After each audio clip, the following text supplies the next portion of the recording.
back. If you've just joined us, you're watching the news at 10 on Channels Television, coming to you live from Lagos. A reminder of our top stories.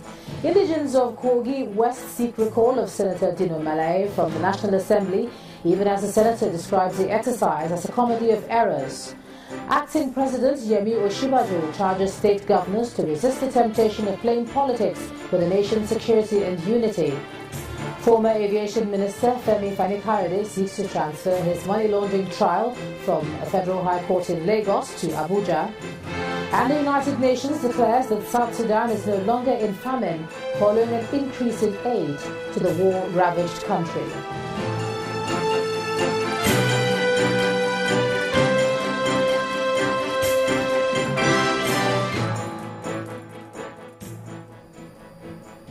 Now, for more on our top stories and others, please visit our websites channelstv.com and youtube.com/channelsweb. You can also watch us on the go on your mobile device. Log on to m.channelstv.com or download the Channels TV app for Android, iOS and Windows devices from their respective stores. Now, having the Channels TV and Channels 24 app will give you access to news and updates. You also have the Eyewitness feature, so you too can be part of the news.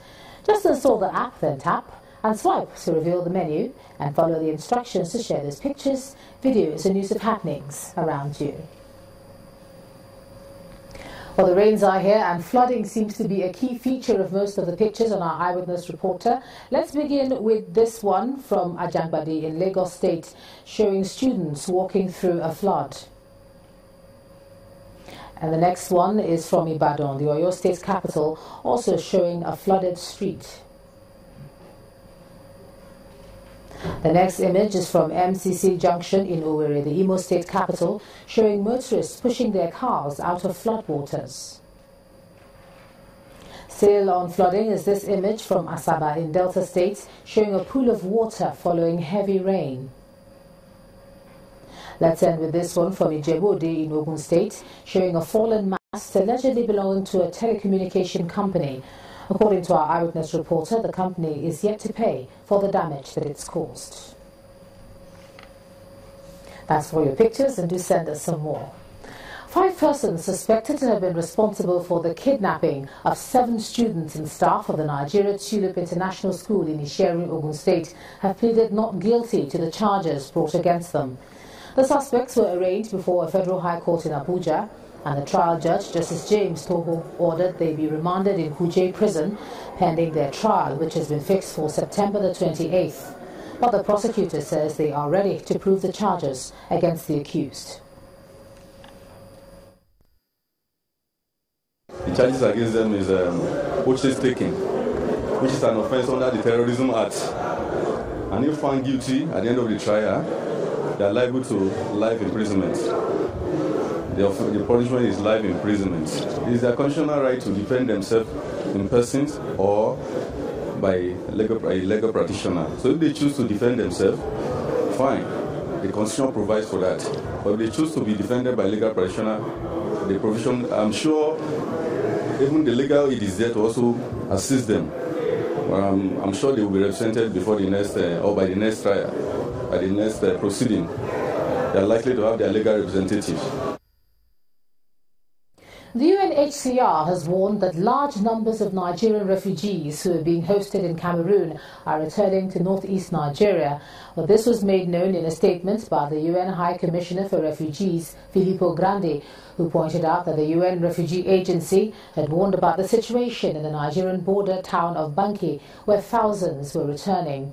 The area, they said, lacked shelter, was severely overcrowded, lacked water supply and sanitation facilities and humanitarian aid. Banki presently hosts some 45,000 internally displaced people and over 800 Nigerian refugees, most of them children. The UNHCR says the new arrivals are putting a strain on the few existing facilities and that matters would be worse with the rainy season approaching. Let's cross over to Abuja now. Here's Ibrahim Adra. Ibrahim.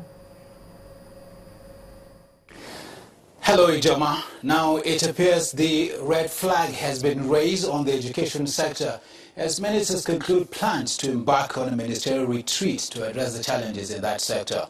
Briefing State House correspondents after the Federal Executive Council meeting. The Minister of Education, Ademo, said the Council rejected a blueprint presented by the Ministry. Instead, called for a retreat to be held in 2 weeks' time to resolve what they describe as a crisis.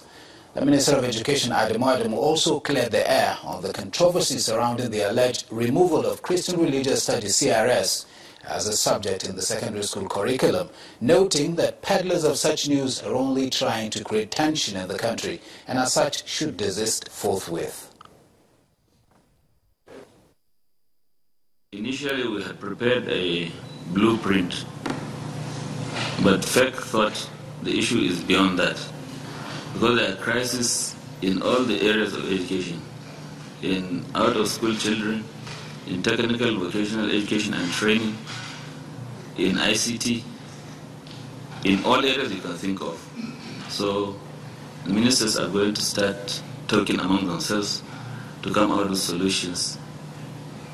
The issue of Christian religious knowledge, which all the national media, social media took off with and deceived even the leadership of the Christian Association of Nigeria because they believed this, and I read in the papers they were asking the acting president to confirm. There is no truth in it at all.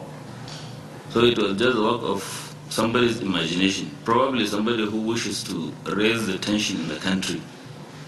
After the Biafra issue and then the quit order given by some young people in the north, it just follows it that somebody is trying to stop the embers of religious tension. There is no truth whatsoever, I repeat. From education matters to health, the Executive Secretary of the National Health Insurance Scheme, Professor Usman Yusuf, says the fraud in the health insurance scheme is more than what was revealed in the country's fuel subsidy scheme. Professor Yusuf made the revelation during the investigative hearing by the House of Representatives on the compliance rate of health maintenance organizations to the NHIS contributions and the utilization of funds by healthcare providers. Our correspondent, Larry Lasisi, has that report. The hall is filled to capacity. Healthcare providers, officials of the National Health Insurance Scheme, leaders of organized labor, and representatives of health maintenance organizations.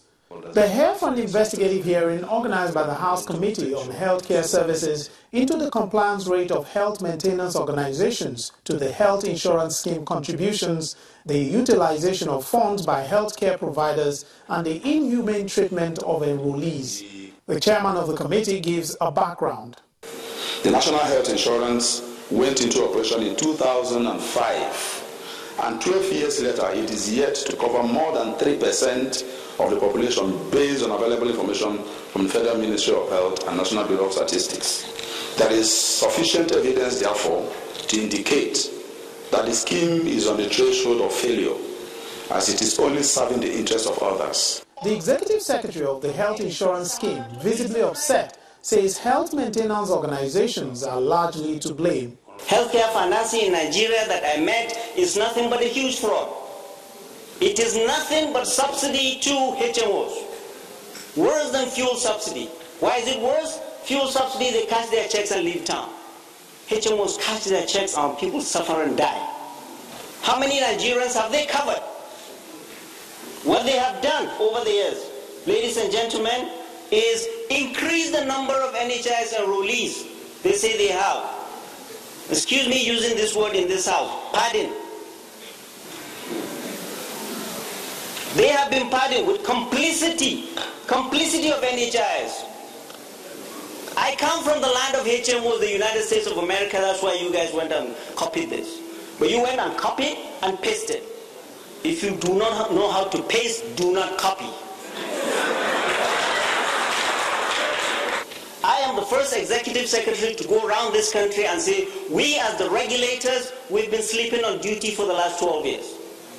If we were doing the right thing, we wouldn't be in the mess we are here today. For the spokesman of a group of the health maintenance organizations, the problem is largely that of regulation. The fact remains that out of 59 HMOs, all of them can be bad. Let's face reality. So if there are some that are bad, say it to their face. You don't paint all the HMOs with one brush. It's not done.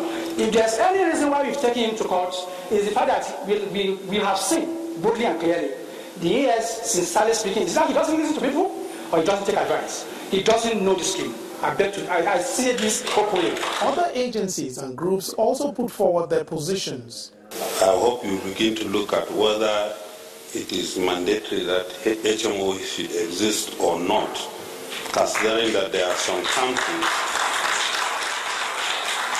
there are many countries that oppress the scheme without HMOs. Our position is that, well, we don't think HMOs have a role in this scheme if we want to strengthen it. We can do away with them and the scheme can actually go forward. That's our position. Thank you very much. The hearing is to continue on Thursday, after which the committee is expected to come up with recommendations that will address the issues raised here. Lanre Lasese, Channels Television News. More than 200 billion naira. That's what the managing director of the Niger Delta Development Commission, NDDC, Mr. Obong Ekeri, says the commission has been able to save from award of contracts. Mr. Ekeri made this revelation when the Minister of Niger Delta, Mr. Uguru Usani, visited the commission.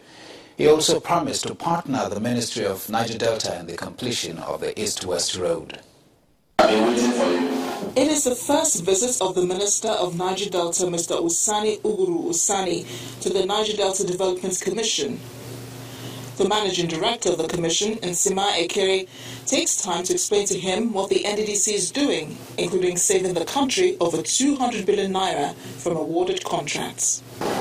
We're determined to leave behind a new, improved NDDC. We're determined to deepen our processes. We're determined to ensure that the government processes in NDDC are reformed.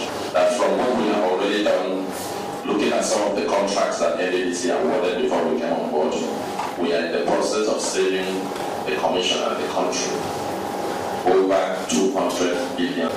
To live up to its full expectations, the Minister wants staff of the Commission to live above board. I know that there are several people with voice certificate that are working for this commission. And if you are one on your own, design and get your benefits, now your rate and be discovered. And I want to appeal to you to show all those things and give us that image. Beyond this meeting, both the Minister and the Managing Director promised to do more to improve on the lives of residents of the Niger Delta region and, by extension, the country. And when the news at 10 returns, Nigeria ranks 19th in the latest African Investment Index amid weak economic environment. At 10 Business News, do join us again.